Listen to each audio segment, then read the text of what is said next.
সেই প্ৰতিক্ৰিয়াৰ সময়খিনিতে অসমৰ মুখ্যমন্ত্ৰীয়ে যিবিলাক বক্তব্য প্ৰকাশ কৰিছে সেই বক্তব্যবিলাক সম্পূৰ্ণৰূপে সাম্প্ৰদায়িক। অসমৰ মুখ্যমন্ত্ৰী মহোদয়ক মই প্ৰথমতে মানুহ হিচাপে প্ৰতিক্ৰিয়া প্ৰকাশ কৰিবৰ কাৰণে ৰাজনীতিকবিলাকে অনবৰতে হিন্দু মুছলমান বা ধৰ্মীয় উন্মাদনাৰ কথা কৈ সমাজখন সাংঘাতিক ধৰণে অস্থিৰ কৰি ৰাখিবৰ কাৰণে হিন্দুৱে হওক মুছলমানে হওক বাংলাদেশৰ পৰা কোনো অনুপ্ৰৱেশকাৰী এই সুযোগত অসমলৈ সোমাব নোৱাৰিব।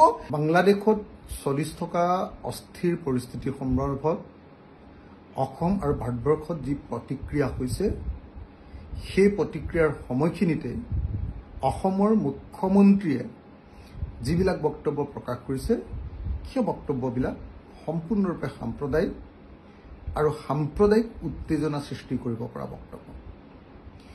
অসমৰ মুখ্যমন্ত্ৰী মহোদয়ক মই প্ৰথমতে মানুহ হিচাপে প্ৰতিক্ৰিয়া প্ৰকাশ কৰিবৰ কাৰণে আহ্বান জনাইছোঁ। আমাৰ ৰাজনীতিকবিলাক আজিকালি মানুহ হোৱাতকৈ তেওঁলোক এতিয়া সম্পূৰ্ণৰূপে একোটা সাম্প্ৰদায়িক প্ৰাণীত পৰিণত হৈছে আৰু ৰাজনীতিকবিলাকে অনবৰতে হিন্দু মুছলমান বা ধৰ্মীয় উন্মাদনাৰ কথা কৈ সমাজখন সাংঘাতিক ধৰণে অস্থিৰ কৰি ৰাখিবৰ কাৰণে যত্নবান হৈছে। আমি বাংলাদেশ সম্পৰ্কে যি কথা ভাবোঁ সেয়া স্পষ্ট কৰি দিবৰ কাৰণে এই ভিডিঅ'টো বনাইছোঁ। বাংলাদেশত আজি যি ৰাজনৈতিক পৰিস্থিতিৰ সৃষ্টি হৈছে সেই পৰিস্থিতিটো হ'ল বাংলাদেশৰ শাসক শ্ৰেণীয়ে তৈয়াৰ কৰি লোৱা নিজা পৰিস্থিতি। বাংলাদেশত আমি দেখিবলৈ পাইছিলোঁ যে যোৱা কিছুদিন ধৰি তাৰ প্ৰধানমন্ত্ৰীগৰাকী আৰু তেওঁলোকৰ ৰুলিং পাৰ্টীয়ে তেওঁলোকৰ শাসক শ্ৰেণীটোৱে সম্পূৰ্ণৰূপে তাৰ জনতাৰ বাক স্বাধীনতা নাইকিয়া কৰি পেলাইছে। আমি দেখিবলৈ পাইছিলোঁ যে তেওঁলোকে সংবিধানৰ ওপৰত আক্ৰমণ কৰিছিলে আৰু সাংবিধানিক সকলো প্ৰতিষ্ঠান যেনেকৈ সুপ্ৰিম কোৰ্ট, যেনেকৈ সংসদ, যেনেকৈ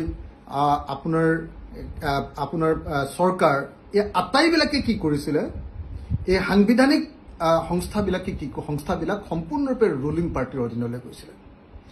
যিটো বস্তু আমি দেখিবলৈ পাইছোঁ যে ভাৰতবৰ্ষত একেটা পৰিস্থিতি, যি সময়ত আমি ভাৰতবৰ্ষত সকলোৱে হুলস্থুল কৰি আছোঁ যে এটা ডিক্টেটৰিয়েল পলিচি চলি আছে, বাংলাদেশতো ঠিক তেনেকুৱা এটা ডিক্টেটৰশ্বিপ আৰম্ভ হোৱাৰ বিৰুদ্ধে জনতাৰ ব্যাপক প্ৰতিবাদ হৈছে। গতিকে ডেফিনেটলি বাংলাদেশত হোৱা সেই যি সংগ্ৰাম, জনতাৰ যি প্ৰতিবাদ, সেই প্ৰতিবাদক সকলো সংগ্ৰামী মানুহ, সকলো গণতান্ত্ৰিক মানুহে নিশ্চিতভাৱে সমৰ্থন কৰে। কিন্তু তাৰ পাছত বাংলাদেশত যেতিয়া বেগম খালেদা জিয়াক যেতিয়া কৰা হ'ল, আপোনাৰ ক্ষমতাচ্যুত কৰি দিয়া হ'ল, তাৰ প্ৰধানমন্ত্ৰীগৰাকীক যেতিয়া ক্ষমতাচ্যুত কৰি দিয়া হ'ল, তাৰ পৰৱৰ্তী সময়ত আমি দেখিবলৈ পাইছোঁ যে কিছু হিন্দু মানুহৰ ওপৰত তাত নিৰ্যাতন হৈছে আৰু হিন্দু মানুহৰ ওপৰত কৰা নিৰ্যাতনক আমি তীব্ৰ নিন্দা কৰিছোঁ। সকলো মানুহে অকল হিন্দু মানুহৰ ওপৰত কৰা নিৰ্যাতন নহয়, সকলো মানুহে সকলো শ্ৰেণীৰ মানুহৰ ওপৰত কৰা নিৰ্যাতনৰ আমি বিৰোধিতা কৰোঁ। এই মুহূৰ্তত সেইকাৰণে তাৰ লগত কিন্তু বাংলাদেশৰ ৰাজনৈতিক পৰিস্থিতিৰ লগত আমাৰ সম্পৰ্ক আছে। সেইকাৰণে আমি সকলোৱে দাবী জনাই আহিছোঁ যে কূটনৈতিকভাৱে ভাৰত চৰকাৰে বাংলাদেশত থকা হিন্দু মানুহবিলাকৰ ওপৰত চলাই থকাৰ যি নিৰ্যাতন, সেই নিৰ্যাতন বন্ধ কৰাৰ ব্যৱস্থা কৰিব।